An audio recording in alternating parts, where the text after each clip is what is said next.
je peux enchaîner avec vous sur avec votre activité, mais je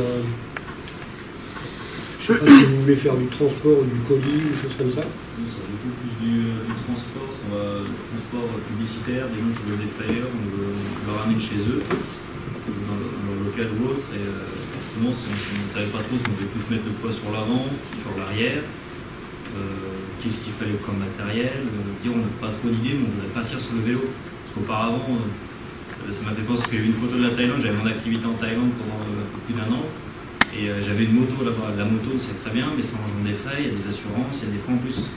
Et indirectement ça pollue. Là on pourrait avoir d'autres activités écologiques, où c'est presque bon pour la santé d'avoir cette activité-là, parce qu'on fait du vélo, c'est bon pour la planète, on amène ça aux clients. Dire voilà, il y a zéro pollution, ça engendre pas de frais, ce serait le meilleur moyen, parce qu'après voilà, on n'a pas du tout d'idée comment ça on peut faire, quel matériel acheter, quel est le meilleur vélo adapté. Voilà, c'est pour ça qu'on est un peu là pour voir un peu ce qu'on pourrait trouver comme produit. Donc attention au papier, le papier est très dense, très lourd. Ouais, juste parce que vous avez parlé de flyer. Suivant le poids qu'il y a à transporter, ça orientera plus sur une remorque, plus sur un vélo biporteur à ce moment-là, pour garder un peu de la réactivité, maniabilité. Et à ce moment-là, on peut charger 100-150 kg à l'avant. Il faut déjà pas mal de vélos. 150 kg, je pense que ça sera après, je pense au-dessus. Ça devient Il va falloir un autre moyen de transport. Ouais. Il faut savoir que il y a des triporteurs qui vont jusqu'à 300 kg de charge. Ouais, je prends l'exemple juste de... Alors moi, je faisais du café avec une vraie machine à café professionnelle, donc j'avais 130 kg déjà. Je ne sais pas si on la voit sur le PowerPoint, mais on a une personne qui était sur l'île, l'effet papillon. Pareil, il y a une question de géographie aussi, qu'on soit bien d'accord. Géographie sur la journée, sur l'activité qu'on a, qui devait être entre le poids d'eau qu'elle avait, parce qu'il était beaucoup plus gros, le triporteur beaucoup plus conséquent, elle devait être autour de 200-250 kg devant. Voilà, c'est juste pour vous donner une idée. Mais comme je dis, c'est toujours pareil, ça dépend de la route qu'on fait dans la journée, ça dépend combien de kilomètres on fait dans la journée. Pour les jambes que vous avez. Voilà. Parce que dites-vous que, pour vous donner une idée un petit peu comme ça, 200 kg sur un vélo, vous démarrez, vous êtes debout sur la pédale, ça ne bouge pas. Même pour s'arrêter. Elle avait effectivement une assistance électrique, je l'entends bien. Il faut bien que vous soyez conscient de ça. Je pense aussi que le vélo électrique, indirectement, ça peut quand même bien aider. Exactement. C'est bien que ça va aider. On va avoir différents types de moteurs. Alors le moteur traditionnel qui reste dans la norme, 250 watts, etc. Après, suivant les activités que vous allez avoir besoin, on ne va pas forcément aller plus vite, mais par contre, il y aura besoin peut-être de plus de puissance. Après, si on n'a pas de moteur assez bon, on peut en mettre 1, 2, 3, partout pour un groupe. Et jusqu'à avoir vraiment un engin qui pratiquement 10 minutes.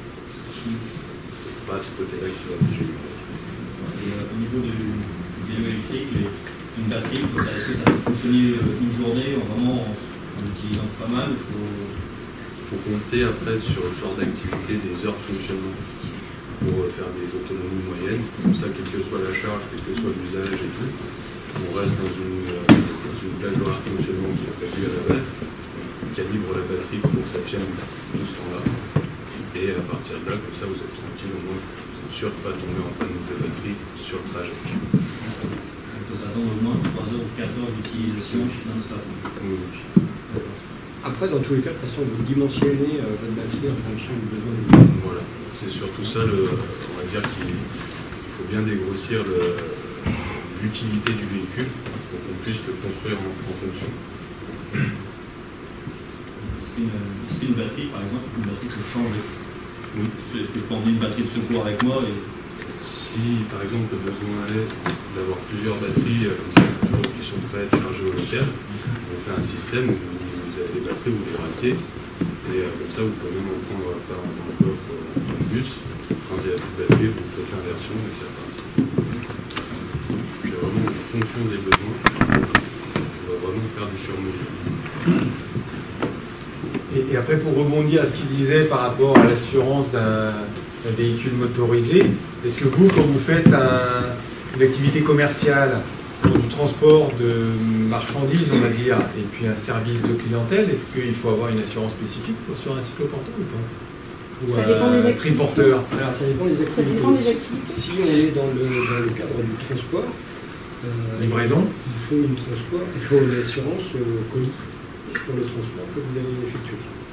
Après, si vous êtes sur le transport de personnes, il va falloir une option pour transporter les personnes dans un moyen immobilier. Parce que transporter des colis ou des personnes, c'est pas du tout pareil d'un point de vue assurance. On voyait à un moment donné, il y avait une photo avec une personne avec une chaise de handicapé. Je suppose que ça ne doit pas se faire comme ça. Ou alors c'est un ami qu'on transporte, mais c'est pas une activité Il faut faire légale. la différence entre activité, effectivement, et après à titre personnel. Déjà, c'est deux choses différentes. En transport de personnes handicapées, effectivement, c'est très réglementé, mais c'est ce que disait Didier, c'est une question d'homologation du moyen de transport. Et ça, c'est facile ou c'est quasiment impossible? Transporter un enfant, je sais pas, ou un enfant, ou une personne âgée, une personne à mobilité réduite, On ça a des existe cycles ça? homologués pour Ouais. les transports de personnes en fauteuil ou sans fauteuil. Avec ceinture de sécurité, c'est pas ça? On a fait un travail aussi sur la... Vous parlez à titre... Ou alors carrément le siège intégré au châssis et on transfère la personne sur le siège. Vous parlez à titre professionnel ou Comme ça. C'est pas la même chose. En fait, nous, on a fait un travail... Pour Ouais, savoir, c'est- non, mais c'est- pour savoir c'est si ça très existe, différent. quoi, et puis quel genre d'assurance il faut avoir, même pour ça qui fait du café. Vous avez même des triporteurs où vous arrivez avec votre fauteuil roulant, le truc s'abaisse, vous le mettez dedans, vous Ouais, remontez mais et vous repartez.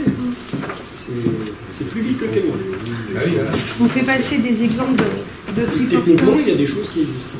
De Christian Laval. Après, c'est peut-être des sous, non? C'est pas gratuit. Et là, par exemple, vous étiez, avec votre histoire de café, là, Alors, moi, c'est vous étiez assuré ou Alors, pas j'ai quand plusieurs vous choses. circuliez? Là, c'est commerçant. Quand je circule, alors j'ai été assurée comme n'importe quel, c'est-à-dire pas en termes d'activité, c'est en termes de responsabilité. Si on me rentrait dedans, c'était l'assurance de l'autre personne qui couvrait par rapport aux dommages et tout matériel du véhicule. Ouais. Donc là, c'est pas en tant qu'assistance. Les triporteurs, c'est pas comme les véhicules motorisés, camions et tout ça.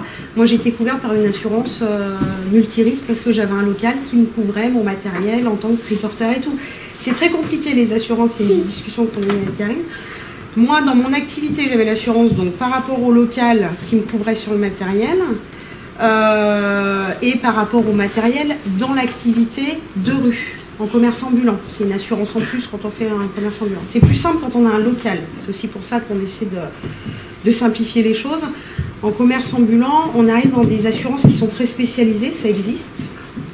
Mais du coup, rarement le véhicule est couvert. C'est une assurance à côté. Et le triporteur, pour l'assurer en professionnel, c'est très difficile parce qu'on ne rentre pas dans des cases. Et donc, ça reste dans le principe du code de la route, c'est-à-dire si la personne nous rentre dedans, c'est lui qui est en tort, c'est lui qui paye les réparations du véhicule, le côté Pour physique. renverser un piéton, Voilà. c'est une galère quand même, non? Eh ben, c'est une assurance responsabilité civile. C'est de la responsabilité c'est- civile. c'est- ce qui c'est- rentre. Ça, entre guillemets, on va dire, c'est pas le plus grave. Non. Non, parce que c'est la responsabilité civile Civile. en tant que professionnel qui Voilà. s'applique. Où c'est délicat, c'est quand ça va toucher les biens que vous transportez pour autrui. Et là, en fonction de l'activité, ça va être différent. Sur le cas du transport, oui, c'est des assurances spécifiques pour que si on vous vole ou si vous avez une dégradation d'un colis qui est destiné à un autre, ça puisse être pris en charge par l'assurance.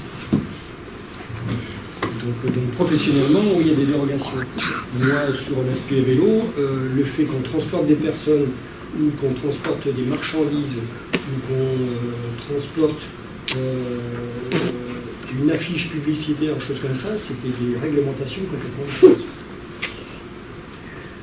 Je vous parle professionnellement. En fait, c'est très difficile de donner une réponse très précise sur une assurance, ça dépend vraiment de l'activité. D'ailleurs, les assureurs vous diront la même chose. Voilà, c'est très très complexe l'assurance par rapport à l'activité. Comme je dis, moi j'ai eu la chance d'avoir un local pour pouvoir stocker du coup une multirisque, tout compris dedans, tout ça. Un commerce ambulant qui démarre, chez lui, comme ça, c'est moins évident, même s'il y a le CAM par exemple qui est spécialisé dans les marchés et tout, voilà, des contrats, des liens avec des assureurs. C'est très très complexe en fait. Suivant l'activité, ça peut être une assurance différente, ça peut être... voilà. Par contre, ce qu'il faut savoir, et ce qui est très important, c'est que vous allez toujours trouver un assureur qui va vous faire une responsabilité civile, etc. pour la partie professionnelle. Par contre, dès lors que vous allez pouvoir assurer le moyen de transport, là, vous allez vous faire assassiner. Parce que contre le vol ou même contre un bris accident involontaire du matériel, on demande un remboursement, une dégradation, ou alors vous avez une collision avec un autre, etc.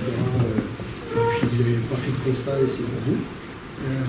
Tous les cas où vous allez avoir une dégradation qui ne va pas rentrer dans un accident avec une déclaration où vous n'allez pas être responsable, voilà, l'assurance interviendra pas. Parce que c'est bien, c'est pas bien, mais il n'y a aucune statistique sur les accidents d'activité professionnelle avec le vélo. Ce qui fait que les assurances n'ont aucun quota, rien du tout, aucune donnée, donc ils vous mettent le prix fort. Donc pour vous donner une idée sur moi, un tricycle qui coûtait 10 000 € de l'assuré, en vol et en dégradation volontaire, c'était 10 000 € à l'année. C'est Voilà. très compliqué. C'est clair et net. Après, plus on Donc sera vous en achetez nombreux, 2 dès le départ, quoi. Sinon, plus on sera nombreux, plus il y aura des activités, plus il y aura des statistiques et tout, plus les assureurs se pencheront sur le sujet et plus ce sera. il faut des accidents. Et là, donc 10 000 €, c'est quoi? C'est parmi toutes les photos qu'on a vues, il y a quoi qui coûte 10 000 ou il y a quoi qui coûte 1000 ou il y a quoi qui coûte 150? 150, il n'y a rien du tout non plus. Peut-être tonton, je sais pas, faudrait lui poser la question. 10 000 €, c'est le haut de gamme qui n'existe plus, mais vous avez du tricycle à 10 000 €. D'accord. Et les autres, ou celui que vous vendez, là, par exemple? Celui que j'avais tout aménagé ou tout aménagé, j'en ai eu pour 8 000 €, en sachant qu'il y a beaucoup de choses qui ont été faites par ma famille. 8 000 €. Bon, la machine à café fait déjà 2 500 €. Ah non, moi je parle du vélo. Ah, pas de juste ce le qu'il y avait dedans, triporteur, non. donc 2 000, 4 000. Pour compter des budgets, voilà, on va dire 3 000 à 4 000 € minimum pour un triporteur électrique. On est dans le vélo spécial. Non. Dans le vélo du commerce, c'est déjà. Son moteur électrique, c'est déjà 1 500 à 2 000 €, voire plus suivant les qualités de partie cycle et autres. Si on prend cadre en alu, cadre en acier, des freins à disque ou autre, ça peut vite être à 3 000 € sans l'assistance électrique, le vélo. Voilà, c'est avec assistance électrique. C'est pareil suivant les caractéristiques, mais 2500, après, suivant pareil, les caractéristiques de batterie, c'est 1500 à 3 000 € le budget. Vous parlez hors taxe ou En budget TTC, on va dire. Moi, 4 000, c'est avec l'assistance électrique. Hein. Voilà. C'est des ordres d'idées. Ouais, c'est des idées parce que c'est pareil, ça dépend de choix. En fonction On va de ce déjà que vous trouver voulez. de très bonnes offres de avoir tricycle, comme- même moins de 4 000 € avec 2 moteurs pour avoir plus de coût. Ça reste en 250 watts, 25 km/h, mais on répartit le coût sur 2 petits moteurs pour pouvoir avoir 2 fois plus de coût sans changer la vitesse de pointe pour rester dans la législation. Tout le monde comprend la différence de couple ou pas? C'est La force du moteur.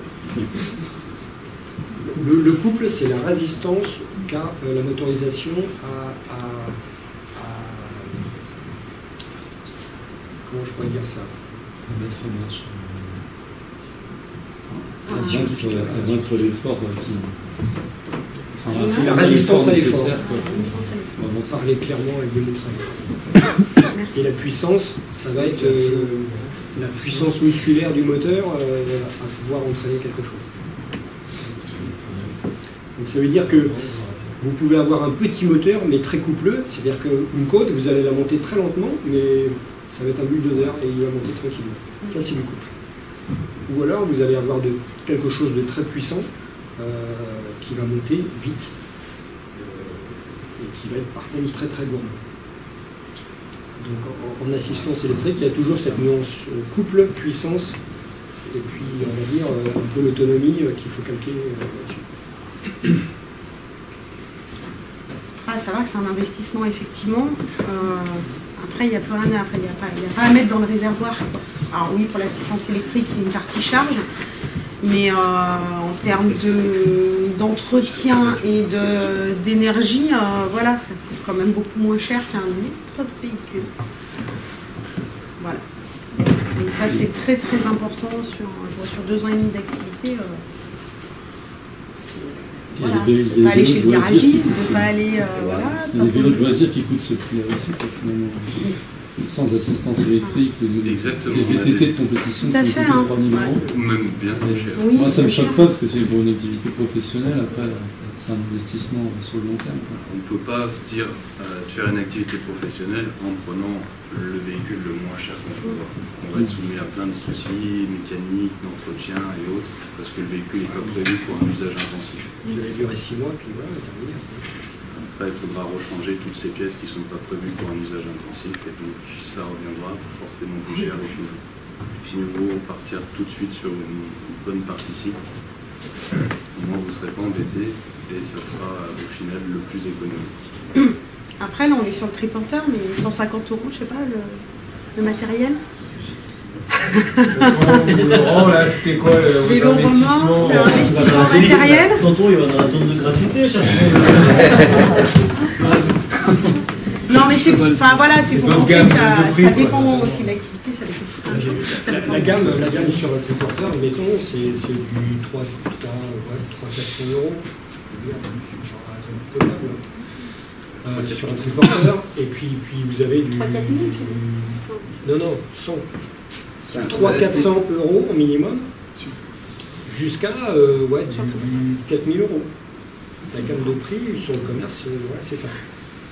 Sauf que voilà, vous avez à 300-400 € un châssis où vous le prenez et il fait ça, quoi. Voilà. Et puis le 4 000, par contre, c'est le reste. Donc voilà, tout dépend de ce que vous avez besoin. Sachant que le plus économique reste le vélo plus la remorque. On est sur les productions de série, tout le monde a déjà vu des vélos, des triporteurs, beaucoup moins. C'est surtout ça qui va faire la différence, c'est la production.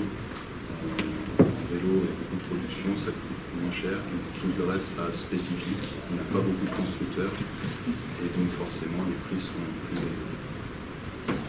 Commence un peu à diminuer parce que il y a des choses qui évoluent, ça se les développe de activités. mieux en mieux. Ouais. Je vois mon fournisseur Amsterdamer que j'ai commandé il y a 2 ans et demi. Quand je vais sur leur site internet, parce qu'ils ne communiquent pas du tout en format papier, donc je fais par internet. Quand je vais voir les gammes de triporteurs, je suis là, il est où le mien? Voilà, en 2 ans et demi, non seulement le fait de proposer des triporteurs tout prêts, c'est-à-dire pour la vente de glace, pour la vente de chaud, de froid, parce qu'ils ont compris aussi qu'il y avait quelque part logique des entrepreneurs qui voulaient se monter. Les triporteurs, on a une multitude. Ça s'est développé en quelques années. Ah ouais, c'est impressionnant. Je pense vraiment en un an, là, avec ceux de Nantes, les boîtes à vélo à Nantes, je pense que ça a beaucoup aidé parce qu'ils sont à côté de Nantes, voilà aussi. À Nantes, il y a Niola et Amsterdamer.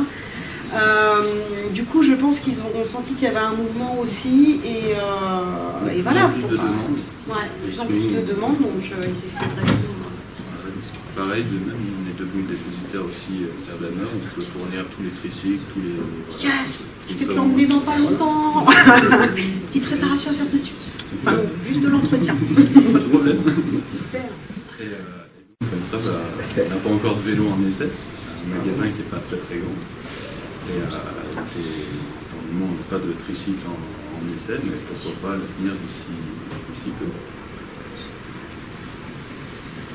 Ouais, je pense que je veux bien rajouter pour l'objectif du collectif aussi, du coup, c'est de pouvoir proposer des conseils professionnels du coup, pour aller pour acheter par exemple des triporteurs qui vont jusqu'à 4 000 €, mais c'est aussi peut-être pour, je parle plutôt pour moi du coup, et puis pour Laurent, pour se dire qu'en fait on peut aussi faire du transport à vélo quotidien avec des petits moyens, peu de moyens, on peut arriver à transporter aussi beaucoup d'objets, enfin comme on fait aussi au quotidien avec Laurent, et pouvoir se dire que c'est accessible aussi à tous, quoi. Finalement, on peut créer des activités professionnelles en ayant un bon budget et tout à fait se déplacer au quotidien avec un vélo, avec un petit budget, quoi. J'ai Ça dépend des attentes. Ça peut marcher aussi avec le transport. Voilà, ça peut. Suivant les impératifs, ça peut suffire. François, il n'a pas de Il faut être debout sur les pédales, 200 kg, ça démarre pas. Même lui, je l'ai vu monter avec la remorque, il n'a pas d'assistance électrique. Tu vas jusqu'à combien de kilos là? Une centaine de kilos. 100 kilos.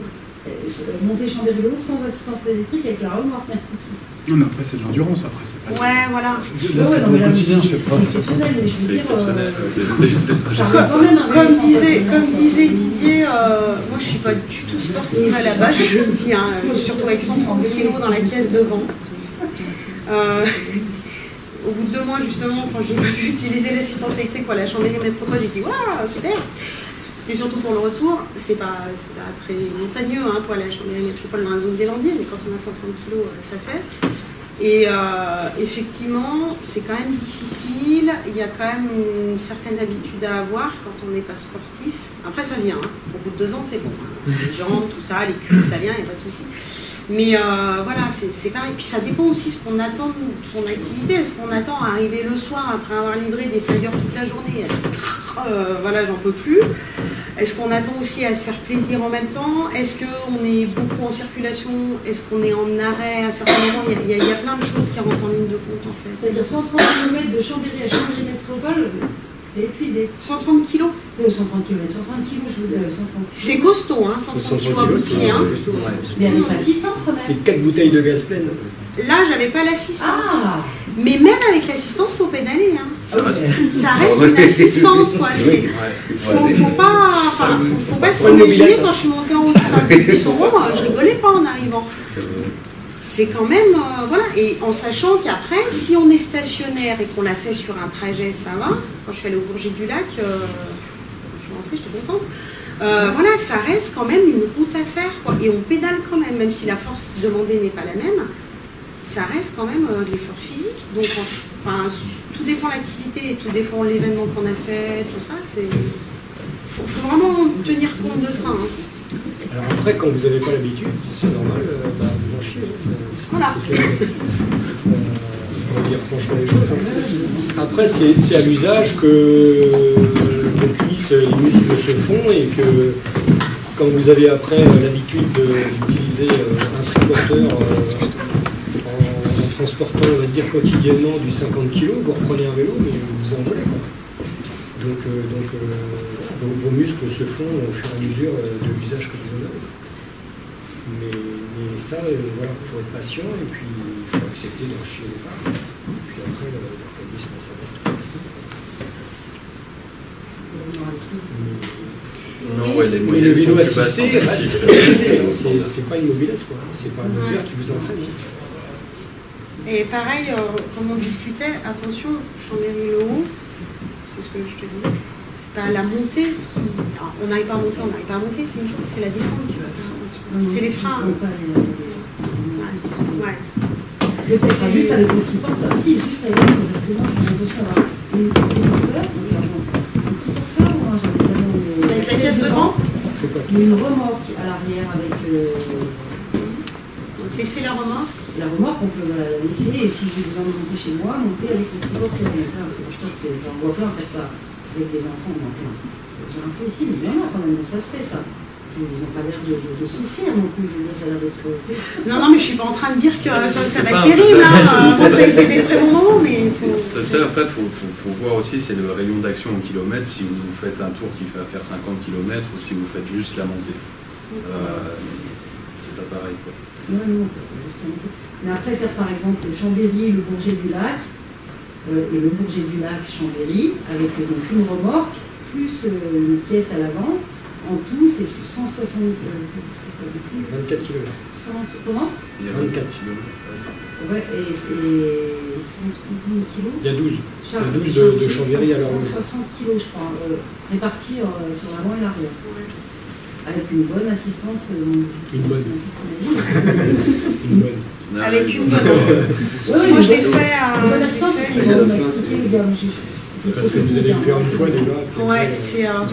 C'est long comme trajet. Il faut compter en gros 10-12 km/h en moyenne, pas beaucoup plus. Même avec l'assistance, avec tout ce que vous voulez, sur des trajets comme ça va être dur de faire plus de 15 km en une heure. Et donc, c'est bon. Ça veut dire une heure de trajet aller, une heure à retour. Minimum. C'est à peu près ça. Ouais. Il faut voir les trajets différemment entre les porteurs, surtout chargés à ce volume-là.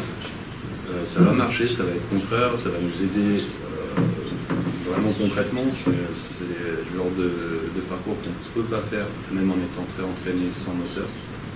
On ne fait qu'une seule fois dans toute l'année, on a arrêté tout de suite après. Oui, mais avec le moteur, c'est faisable de faire ça. Avec le moteur, ça devient faisable. Ouais. Par contre, ça ne révolutionnera pas le tout. Ça ne vous fera pas gagner. Voilà, il faut compter un minimum 1 heure de trajet pour faire 15 km. Vous le ferez, mais pas vite. Mais ça se fait. Voilà, faut prévoir ça différemment. On ne peut pas faire de la course avec autant de chargement sur de grandes distances. Par contre, on peut y aller quand même à son rythme. Pour envisager de pouvoir servir tout en vélo.